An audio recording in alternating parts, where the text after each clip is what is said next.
Picture this: two team members locked in a silent battle, emails dripping with passive aggression, meetings filled with icy tension, and deadlines getting closer and closer. Sound familiar? Conflict in the workplace is as common as coffee breaks. But here is the kicker: how you handle it can make or break your team's success.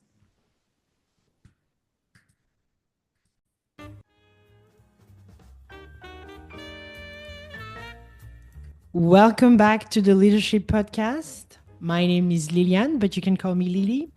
Here we dive into the essential skills, strategies, and stories that help leaders thrive. I have a question for you.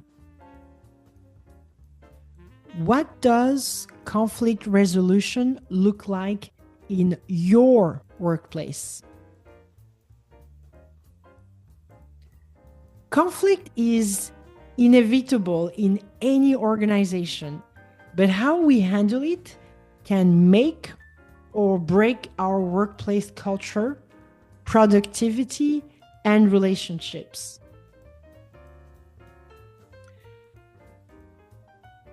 In the UK, looking at the financial cost, the overall total annual cost of conflict to employers, and that includes management and resolution, is at 28.5 billion pounds.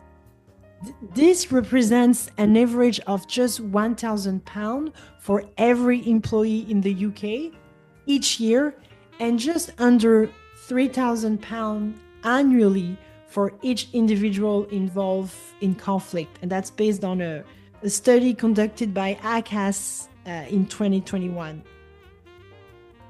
If we look at turnover and culture, companies with a healthy corporate culture report on average a turnover rate of just 13.9% compared to 48.4% at companies with poor culture. And this is based on a study conducted at Columbia University in 2012.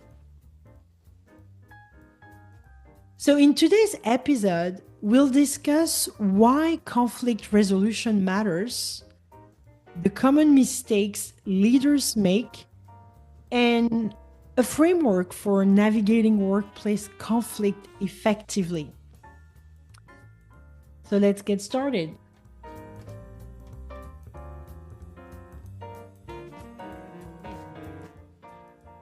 Why conflict resolution matters.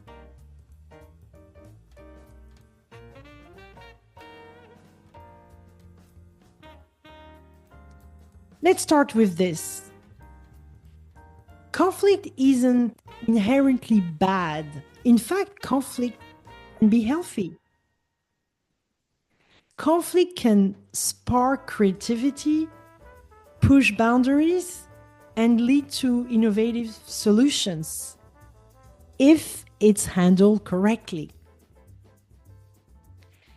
I recall a minor conflict with a marketing manager, and I have to say, we handle it, both of us, pretty well. So a few days later, once emotions had settled, we had a constructive and factual conversation, exchanged additional feedback, and adjusted our approach.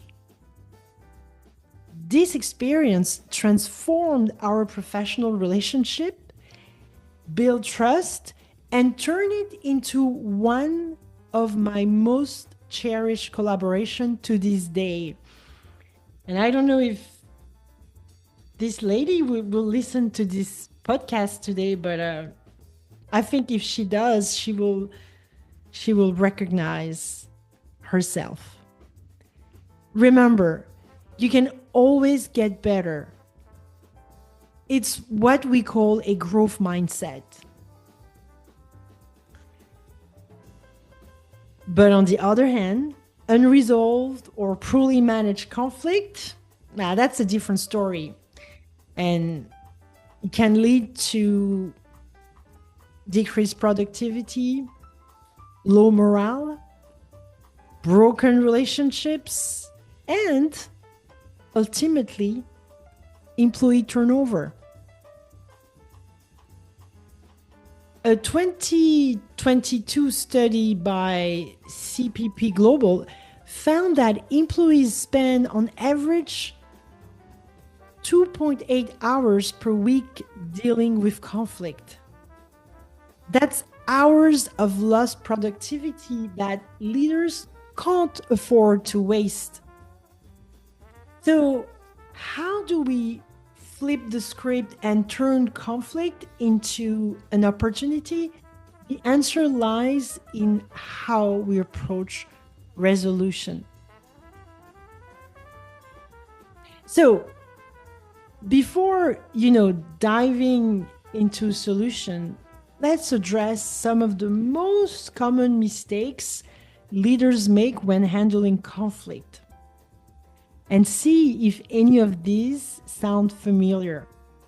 Maybe you've experienced them as an employee, or maybe as a leader, you can recognize that you might have made some of them. Avoidance. Pretending the conflict doesn't exist, hoping it will resolve itself. Well, it rarely does. Taking sides, aligning with one party without fully understanding both perspectives. This can breed resentment and worsen the divide. As a leader, it is crucial to evaluate situations objectively and stay grounded in the facts, even if an employee has recently delivered exceptional work. The truth remains the truth. Making decisions based on an inaccurate assessment could also undermine your credibility as a leader. Quick fixes, rushing to a solution without addressing the root cause of the issue, it can create the perception that you're not listening or you don't care.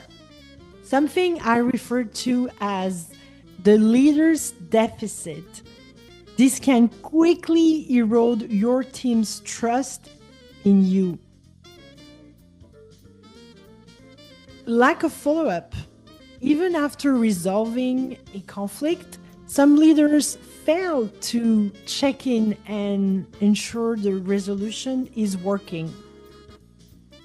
Remember, this is your chance to demonstrate as a leader how much you care, showcase your professionalism, and most importantly, lead by example.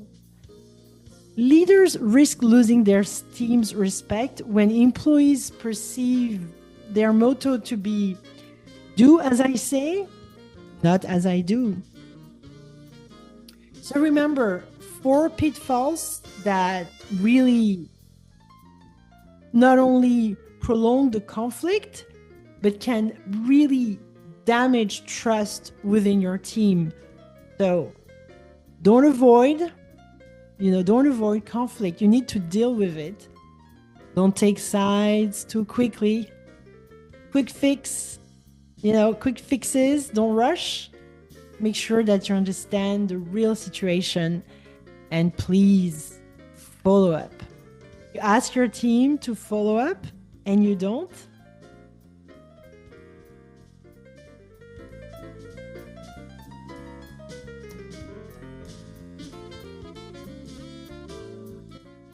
So now that we've said all that,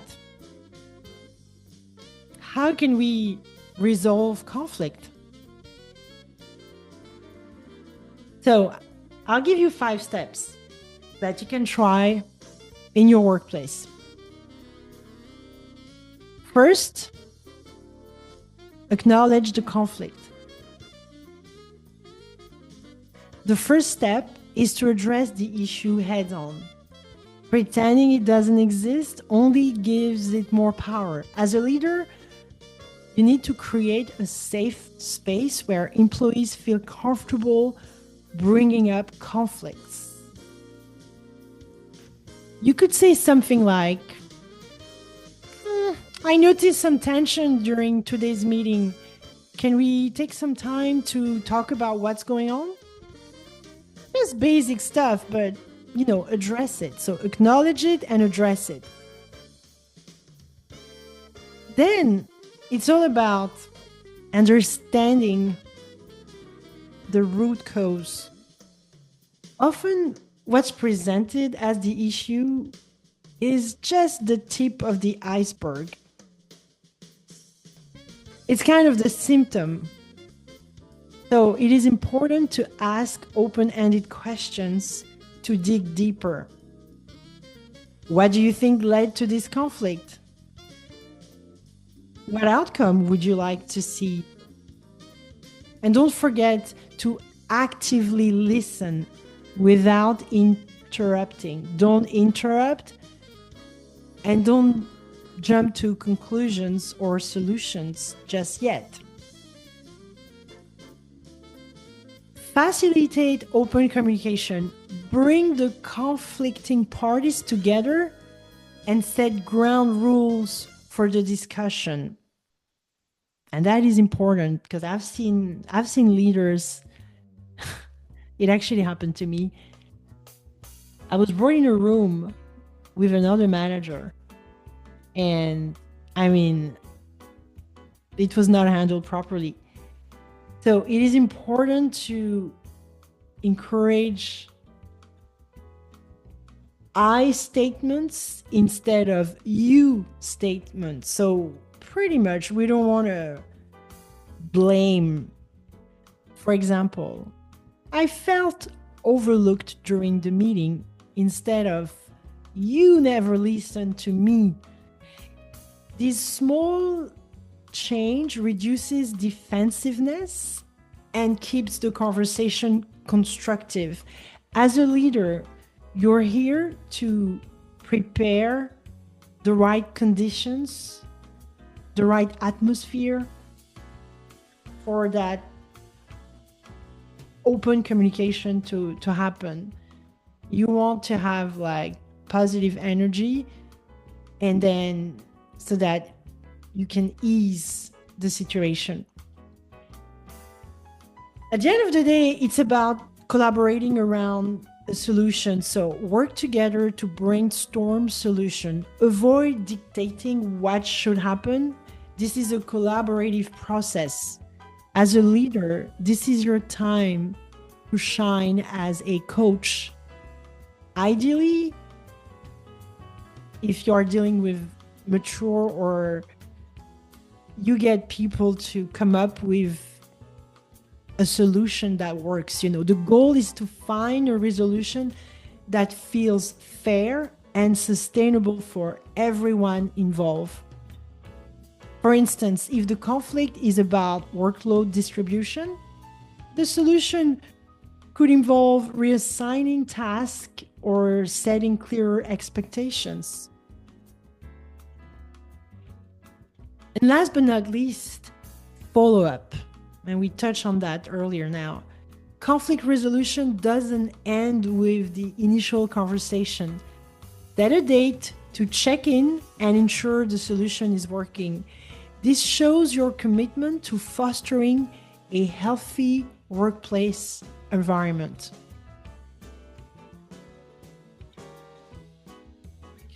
So let's just share, let's imagine a real life example. So imagine two employees, Kieran and Connor, are in conflict because Connor feels Kieran isn't pulling their weight on a group project. You acknowledge the conflict and invite them to talk. After asking questions, You learn that Connor has been juggling a heavy personal workload outside of work. In a mediated discussion, Connor apologizes for not communicating, and Kieran expresses their frustration. Together, they decide to redistribute some tasks for the project and schedule regular check-ins to ensure everyone is aligned. A month later, you follow up and find that the solution worked and their working relationship has improved. So this is a really simple process, that can help you transform a situation that could have been a long-standing issue into a chance for growth and understanding.